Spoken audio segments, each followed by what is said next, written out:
You're actually right. I was a snitch. I didn't get How to meet. profound you were. Knock some sense. No, we didn't actually get to meet all of them because many of them were just like, birds. No, I'm not talking to nobody. Right. Other ones were like sitting across the table. It would be me and the FBI agent, and they'd be sitting here, and she'd be accusing him. Man, I know you're connected with so and so. You get it all from blah blah blah. Yeah. And be like, no, man, that's not how it works, man. Tell her, T. That's not how it works. Come on, T. Yeah. It's just not computing yet. Right. And I'm like, dude, I'm on the other side of the table, man. Like, just tell her.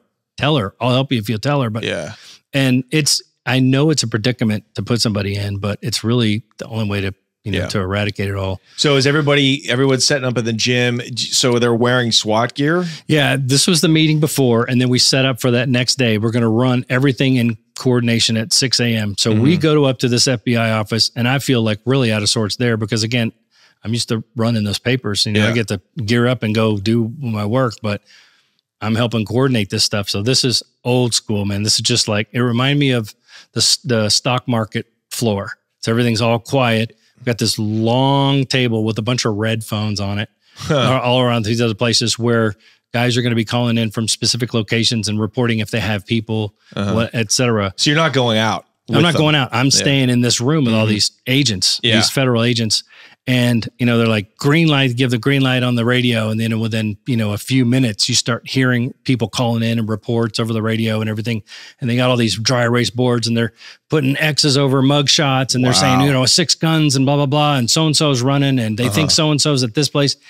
It was like the stockroom floor. It was insane for me. It was a surreal experience just watching this old school phones go to work. That's pretty amazing. It was really fascinating. Because again, that's the only time I've ever worked with the feds was those, whatever, it wasn't even the full 18 months because I'd only done 6-7 months of that, was done in the. So did you get everybody that was in the indictment? Did you arrest everybody that day or did anybody?